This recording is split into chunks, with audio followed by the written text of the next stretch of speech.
Hello প্রিয় viewers, আসসালামু আলাইকুম। কেমন আছেন সবাই? আশা করি ভালো আছেন। আপনাদেরকে স্বাগত জানাচ্ছি আপনাদের প্রিয় চ্যানেলের আরেকটি আপডেট ভিডিওতে। পে স্কেলের আরেকটি তথ্য আপনাদের সাথে শেয়ার করব।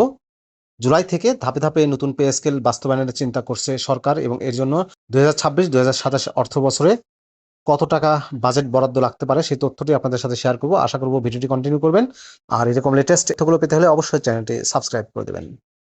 জুলাই থেকে জুলাই থেকে ধাপে ধাপে নতুন পে স্কেল বাস্তবায়নের চিন্তা, এই শিরোনামে নিউজ প্রকাশ করেছে দেশের জাতীয় দৈনিক সমকাল।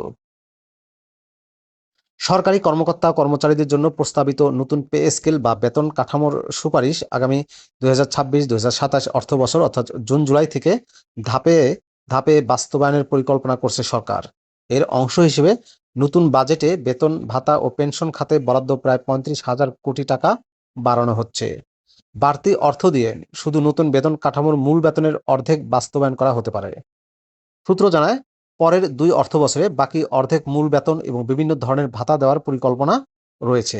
অন্যদিকে পুরো বেতন কাঠামো 2 বছরে বাস্তবায়নের একটি বিকল্প চিন্তাভাবনা রয়েছে। অর্থমন্ত্রী আমির খসরু মাহমুদ চৌধুরী এবং অর্থ মন্ত্রণালয়ের বিষয়ক প্রধানমন্ত্রীর উপদেষ্টা রাশেদ আহমেদ তিতুমিরের সঙ্গে আলোচনার ভিত্তিতে এমন পরিকল্পনা করা হয়েছে। প্রধানমন্ত্রীর সংকেত পাওয়া গেলে আগামী অর্থবছর থেকে বাস্তবায়ন শুরু হবে। নাম না প্রকাশ করার শর্তে অর্থ বিভাগের একজন কর্মকর্তা জানিয়েছেন, বর্তমান সরকার গত 21শে এপ্রিল জাতীয় বেতন commission, judicial service pay commission এবং সশস্ত্র বাহিনী বেতন কমিশনের সুপারিশ প্রণয়নে গঠিত আগের কমিটিকে পুনর্গঠন করে। সম্প্রতি ওই কমিটি তাদের মতামত জমা দিয়েছে। কমিটির আর্থিক চাপ বিবেচনায় রেখে নবম পে স্কেল একাধিক ধাপে বাস্তবায়নের প্রস্তাব দিয়েছে। বেতন কমিশনও এক ধাপে বাস্তবায়নের সুপারিশ করেছিল।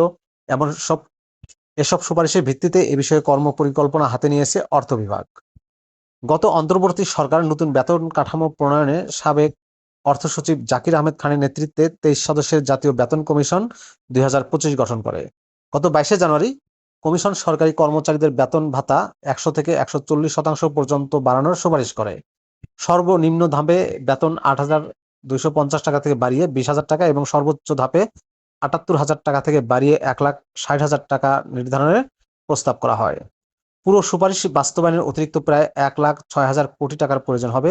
বর্তমানে 14 লাখ সরকারি কর্মচারী ও 9 লাখ পেনশনভোগীর জন্য সরকারের বছরে মোট ব্যয় প্রায় 1,31,000 কোটি টাকা।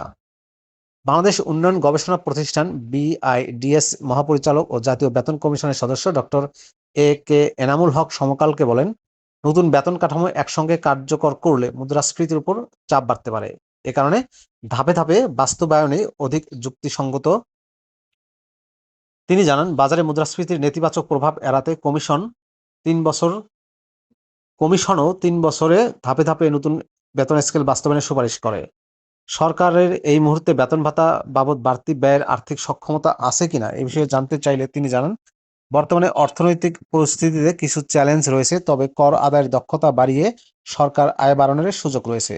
কর ফাঁকি রোধের মাধ্যমে আয় বাড়ানো সম্ভব। তিনি মনে করেন, দেশের জিডিপি প্রবৃদ্ধি 6 থেকে 7% ঘরে থাকলে নতুন বেতন কাঠামো বাস্তবায়নের সমস্যা হওয়ার কথা নয়।